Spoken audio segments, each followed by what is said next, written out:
Shalom, shalom. First and foremost, I'd like to say call Halayim, Yahweh, Ba'ashem, Yahweh Shai, Ba'ashem, Rakah Kadash. Double honors to the apostles and the elders of the great millstone, the leaders, the true leaders of all Israel. All right, double honors to them and shalom to them as well. Shalom to the hopeful elect. Akim out there spreading the gospel throughout the four corners of the earth in sincerity and truth, presenting their bodies as a living sacrifice as the scripture teaches us to do. And this message is really catered toward them. Shalom to the very few sisters out there that do listen and learn as well. I'm the brother Yaremiah from the Great Millstone Chicago camp. This is brother Batakala. Yeah, and basically we just coming back with another lesson in the transit, and it was something on my spirit, to just glorify Yahweh Ba'ashem Yahweh Shai, to glorify the brotherhood, to uplift the brotherhood, because when we exalt Yahweh Ba'ashem Yahweh Shai, he exalts us, and at this walk, you become discouraged sometimes. You become discouraged sometimes, but you have to understand the only pain and discouragement, or sometimes you might get a little disenchanted, or shook up. The only reason that you feel these, as the elder Uriah say here, growing pains, it's because you're doing the right thing. You would just be suffering as a nigga, because that's what Jake think. A lot of dudes who drop this plow think, when they come against the brothers, they come against the apostles, they just become hardcore scoffers or jump back into the world like life is just gonna be so great. Dude, my life been fucked up my whole life, man.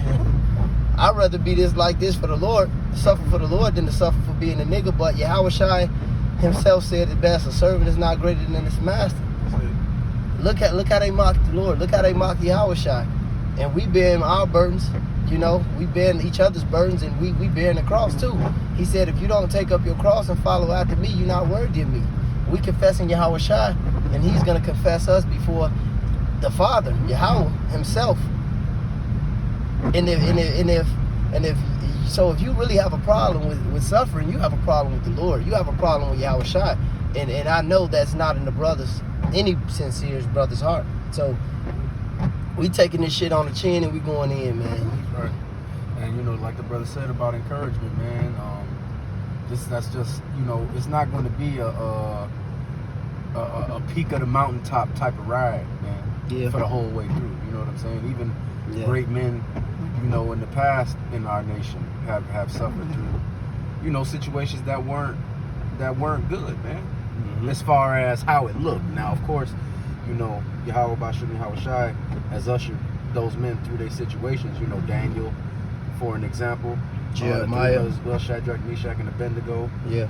Jeremiah, like you said, even King David was in a position where he could have been killed by Jacob for some things that he did, man. But he stayed encouraged in Yahweh Ba'ashem Yahweh Shai and was able to get through those things, man. But one thing that I have noticed and have learned as I've grown in the truth, man, is that even though this is a brotherhood, and even though, we're here to help each other and hold each other up, man, at the end of the day, if you're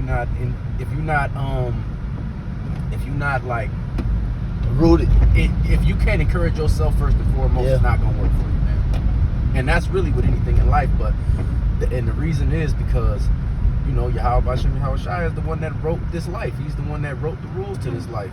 And that's why all of these things are consistent with how real life is. And to go off topic real quick, but to give another example, the scriptures say that open rebuke is better than secret love. And we got people around here walking around wondering why all these women like men that are harsh and brash with them. But the scriptures say that open rebuke is better than secret love.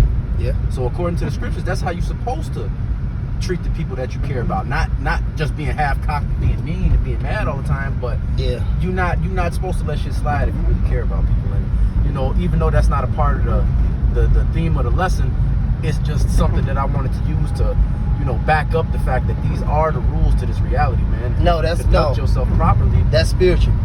Salakia, man. I gotta say this because you said that, man.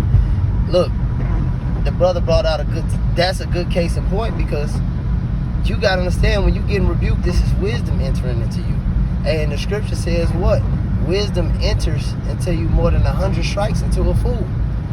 It'll take a foolish man who don't even understand what he's going through or ain't getting rebuked at all, 100 ass whoopings for something You know, the scriptures say a wise reprover to an obedient ear.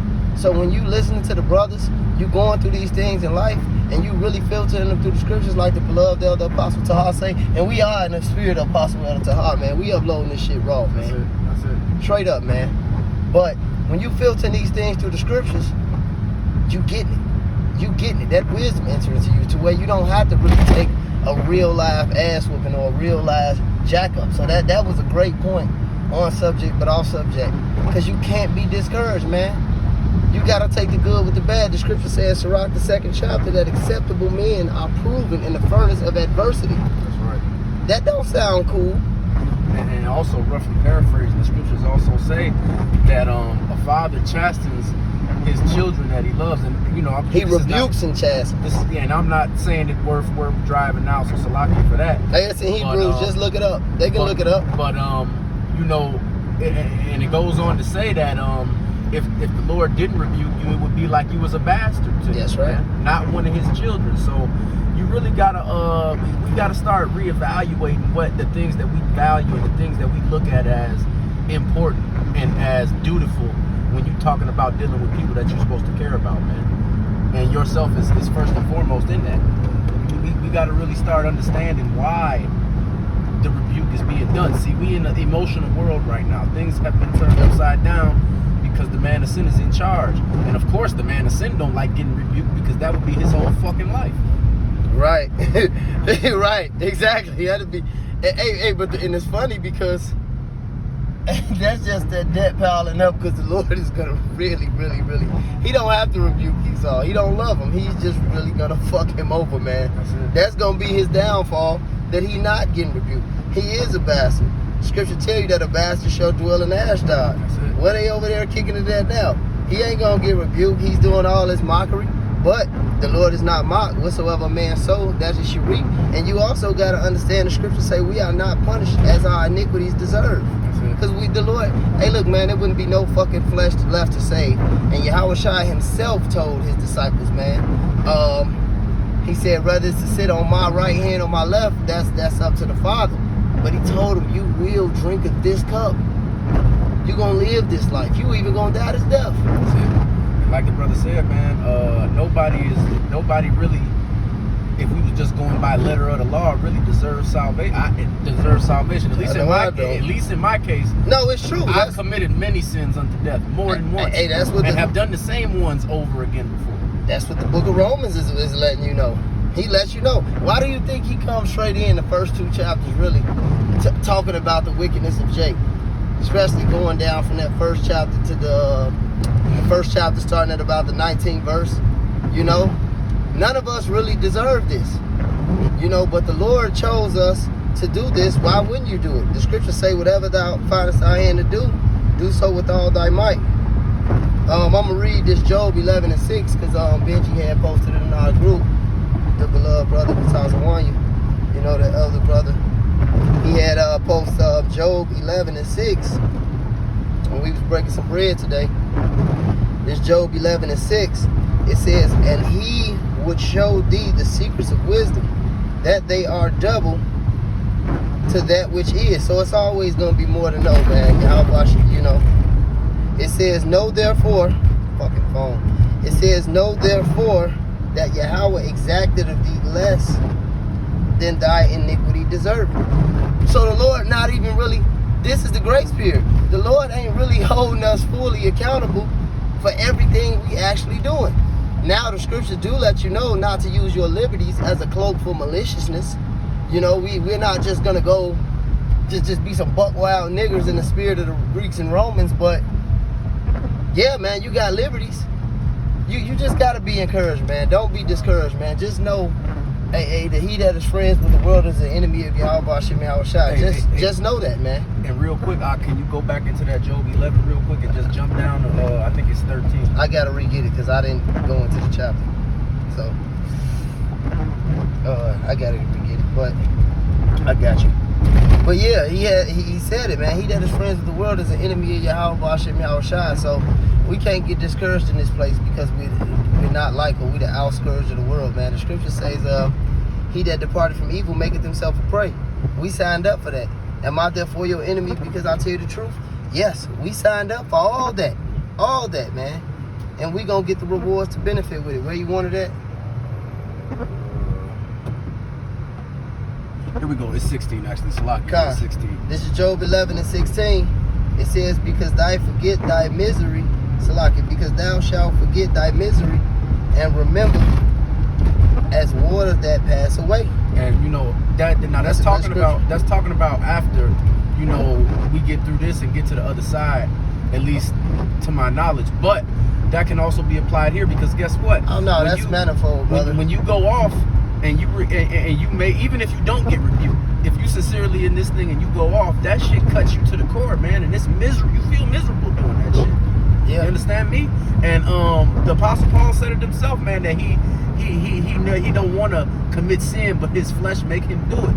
And that's a miserable state to be in, where you feel like you don't have control. And this is one of the mightiest men that's ever lived, man, and a real man of the Lord, validated man of the Lord, man. Yeah. And in Job's case, this is a man whose integrity is an example for all of Israel, man, and really all of anybody that exists and is in existence. Because best believe you heathens is going to get beat over the head with this Bible when we get into the kingdom, man. And y'all going to understand it, man. But, you know, like the scriptures say, man, once you get through the tribulation, once you get through the rebuke, and you get over and overcome the things that you're doing wrong, man, you're not even going to be worried about or thinking about the pain and the misery that you was dealing with, man, when you had to go through what you had to go through. That's just like in Sirach. It says the affliction of a man making him forget his prosperity. But that prosperity we gonna get make you forget all the affliction. That's it. Paraphrasing that, but those are the words that's worded in it. That's gonna be a beautiful thing, and it's gonna be flip side to Esau. And these sellout, like these sellout ass niggas, that's why the scriptures say, be not envious of the wicked, nor choose their ways, you know, because all these sellout ass niggas, look, man, I don't care how many Maseratis and Rolls Royces you drove. When your ass then ain't ate for 5 days, and the Edomites then threw your fucking kids in a meat grinder in front of you, you gonna wish you never did none of that shit, man. And you gonna eat the burger that they make you out of your kids too, nigga. Man, they gonna tell you throw his ass in there next, man. Look, man, all hell about to break loose, man. You know, but you, brother, just stay strong, man, and stay encouraged. That's all I really had to bring out. You got something, brother? No, I'm good. All right, but you brothers, man, you be strong, man, and the Lord be encouraged, man. And the Lord, Yahweh, you're doing the right thing, man. Call aloud you, Yahweh, Ba'ashem, Yahweh Shai, Ba'ashem, Rakakadash. Double honors to the apostles and the elders of the great millstone who taught us the truth, and to the hopeful elect Akim out there. Shalom. Shalom.